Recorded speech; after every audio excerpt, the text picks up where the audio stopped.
नेपाल है वो हिंदू राष्ट्र हुआ करता था, नेपाल में सनातन बहुत मजबूत है। सनातन लेकिन इसके बावजूद भी सीमा विवाद कई मामलों में चर्चाओं में आ जाते हैं। कई दफा नेपाल का दावा है यहाँ तक, भारत का दावा यहाँ, और वहाँ प्राकृतिक सीमाओं का रेखांकन नहीं, क्योंकि नदी बहती कभी इधर कभी उधर। ये जो ट्रंप है जिस रूप में यूएस के अंदर आए हैं और इसके बाद में जो वर्ल्ड ऑर्डर को चेंज करने की पूरी कवायद चल रही है, उसको आप किस देखिए, वर्ल्ड ऑर्डर थोड़ी चेंज होगी ही, क्योंकि पहले सोवियत संघ और अमेरिका हुआ करता था, एशिया का रोल गौण हो जाता था।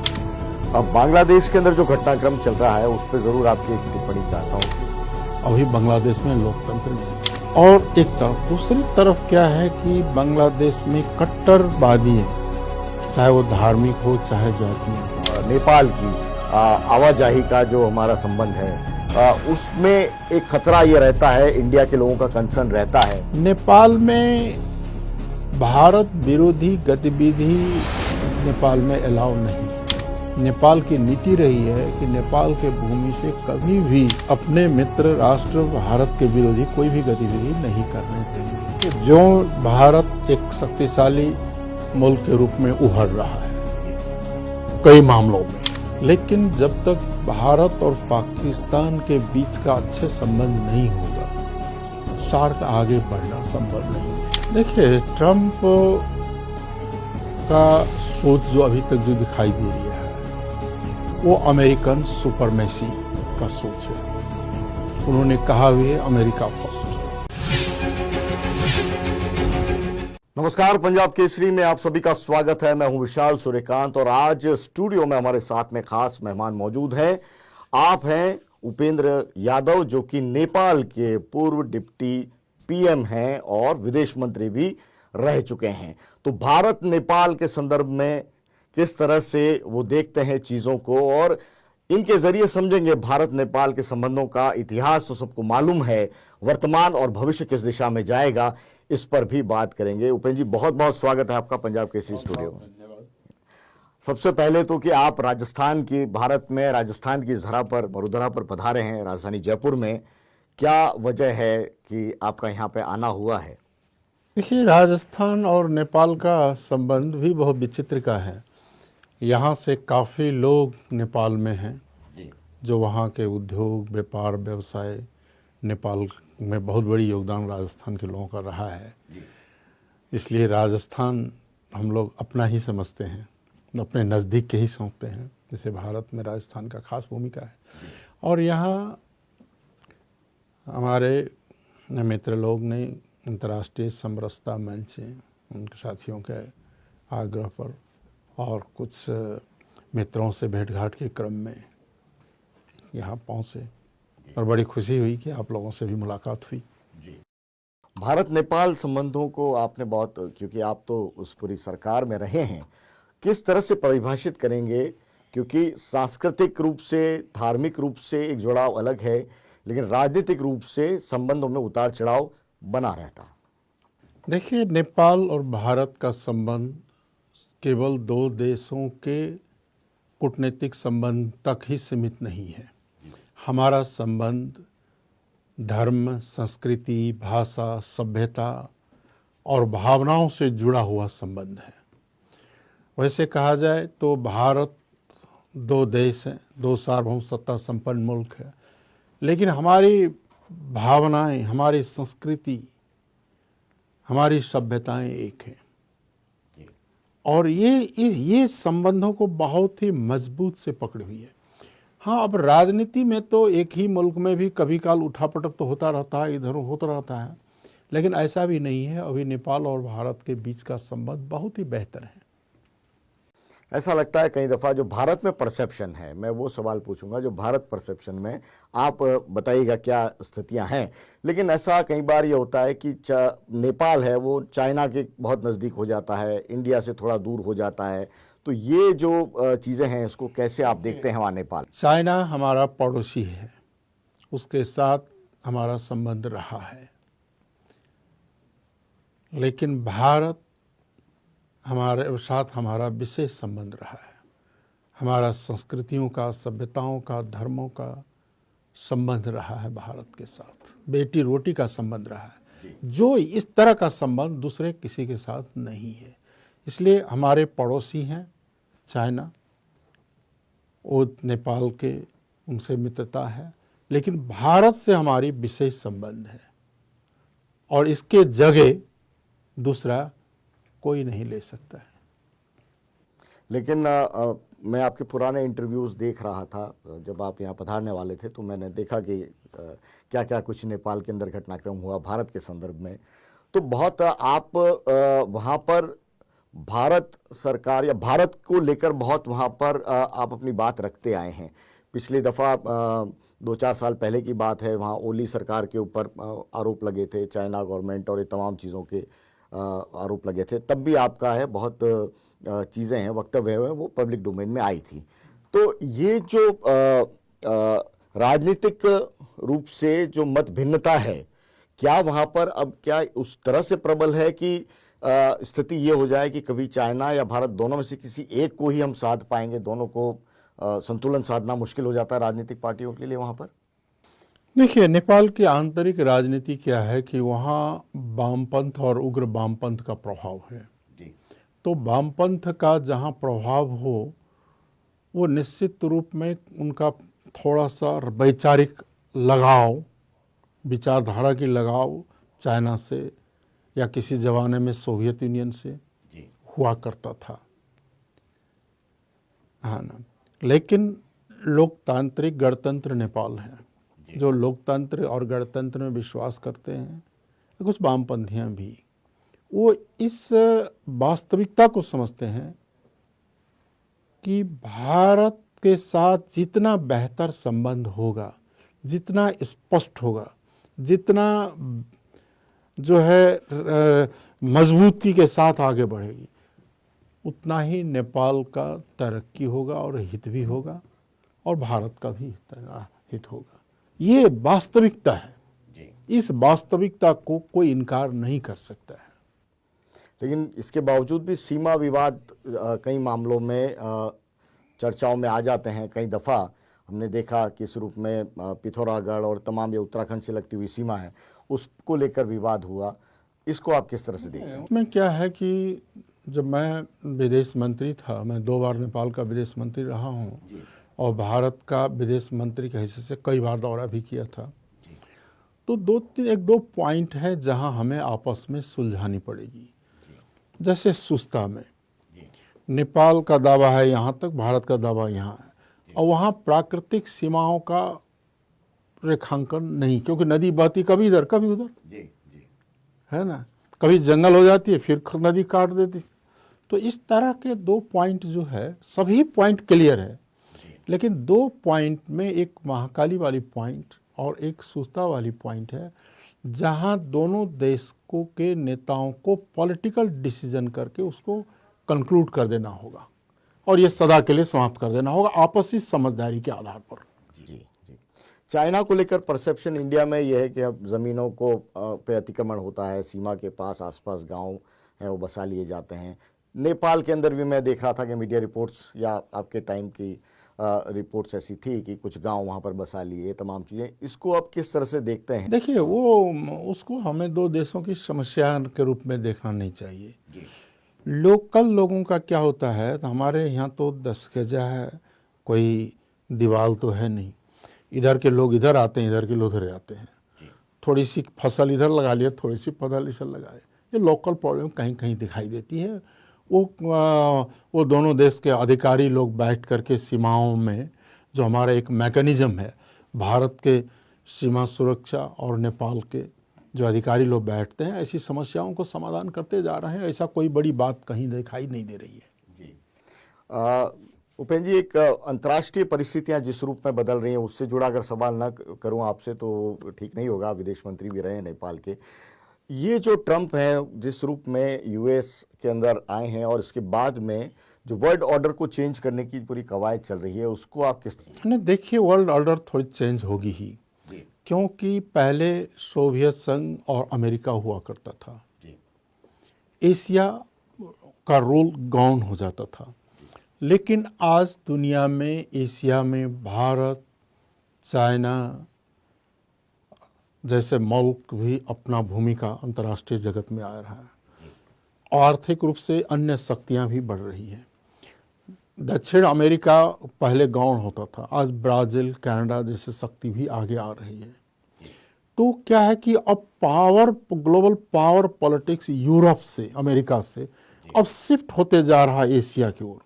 और एशिया का रोल जो है, खास करके भारत और चीन का रोल तो बढ़ता चला जा रहा है। तो इसलिए ये ग्लोबल ऑर्डर जो पुरानी है वो नई रूप में बदलेगी।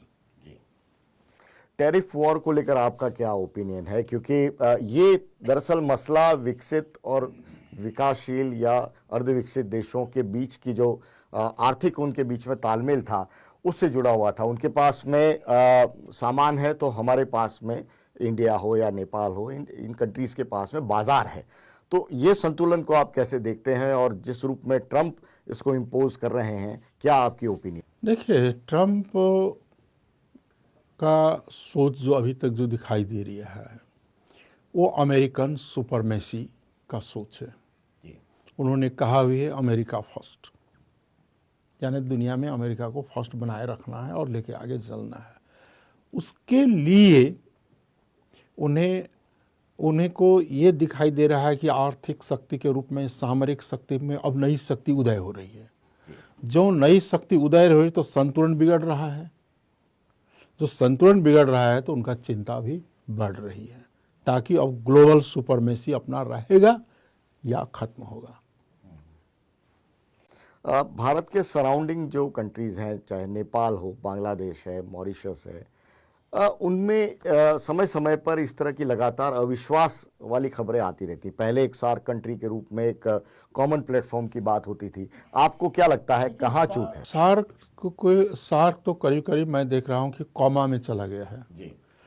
जब तक वैसे तो वहाँ क्या है कि दो पक्षीय संबंध की बातें न करके एक रीजनल बातों पे जोड़ देने की रही है उसकी मान्यता।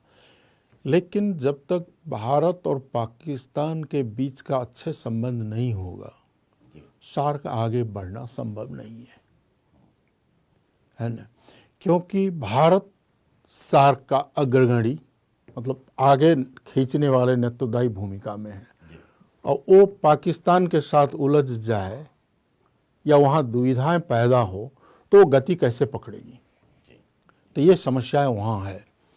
तो इसलिए क्या है कि बिम्स्टेक से आगे बढ़ रहे हैं, इंडियन ओशन कॉन्फ्रेंस के माध्यम से आगे बढ़ रहे हैं, कई रूप आगे तो बढ़ रही है रीजनल कोऑपरेशन और डेवलपमेंट के मामलाएं।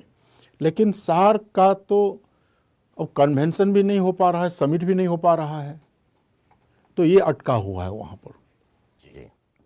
पाकिस्तान और भारत के संबंधों का आपने जिक्र किया। कई बार भारत का एक कंसर्न ये रहता है कि भारत विरोधी गतिविधियां हैं वो पड़ोसी देशों की सीमा से ऑपरेट होने लगती हैं। बांग्लादेश के अंदर अब चिंता है, कंसर्न है, और नेपाल के अंदर भी एक काफ़ी हद तक, क्योंकि हम लोगों की ट्रीटी जिस रूप में है भारत और नेपाल की आवाजाही का जो हमारा संबंध है, उसमें एक खतरा ये रहता है, इंडिया के लोगों का कंसर्न रहता है।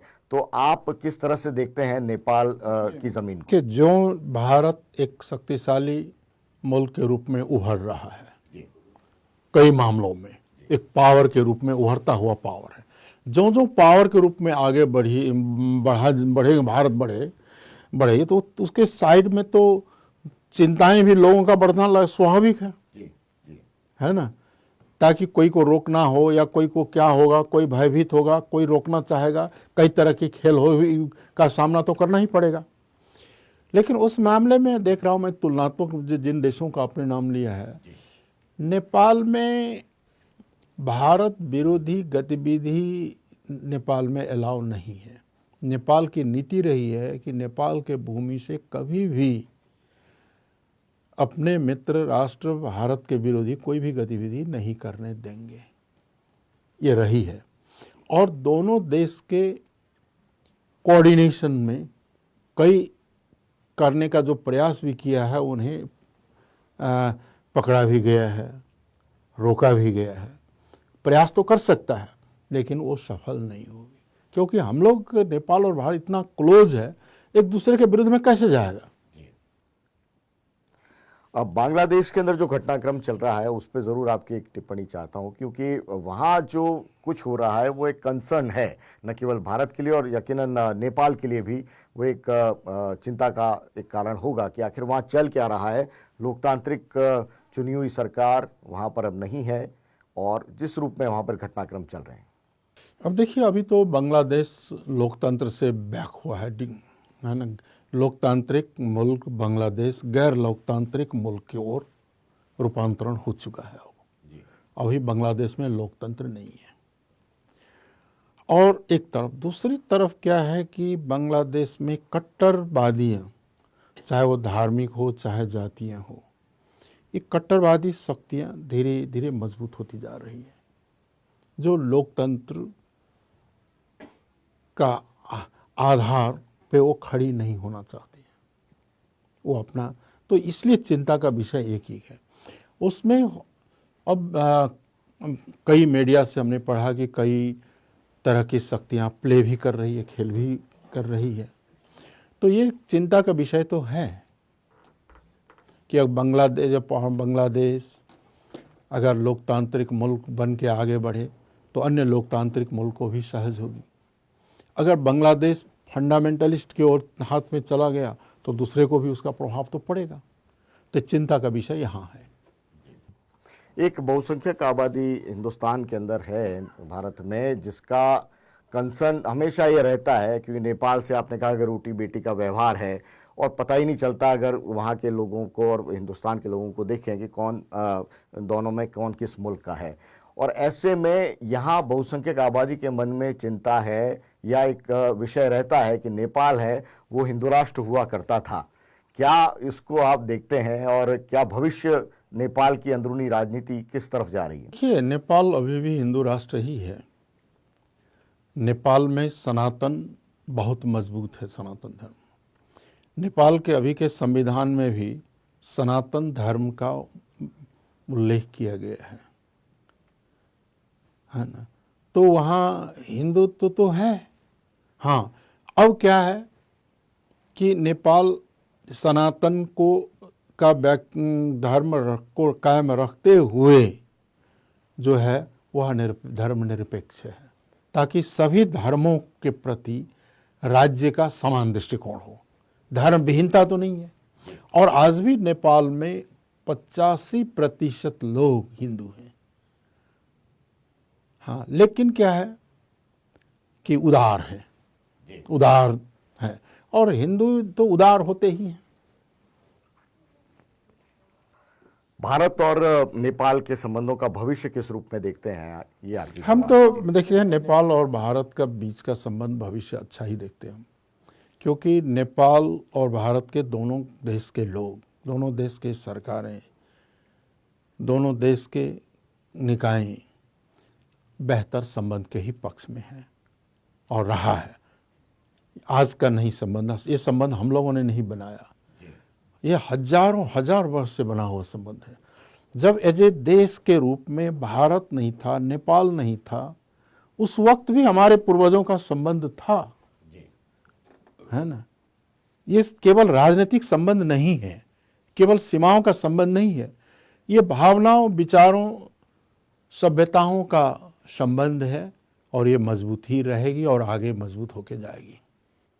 बहुत बहुत शुक्रिया, आप पंजाब केसरी स्टूडियो में पधारे और भारत नेपाल के संबंधों को हमने उपेंद्र यादव जी के जरिए समझा, जो कि नेपाल के पूर्व उप प्रधानमंत्री रहे हैं, विदेश मंत्री रहे हैं और वहाँ की राजनीति में जिस रूप में रचे बसे हैं, उनके जरिए भारत नेपाल को संबंधों को समझना यकीनन आप तमाम जो व्यूअर्स हैं उनको भी पसंद आया होगा। ये इंटरव्यू कैसा लगा कमेंट बॉक्स में ज़रूर लिखेगा, हमें आपकी राय का इंतज़ार रहिएगा।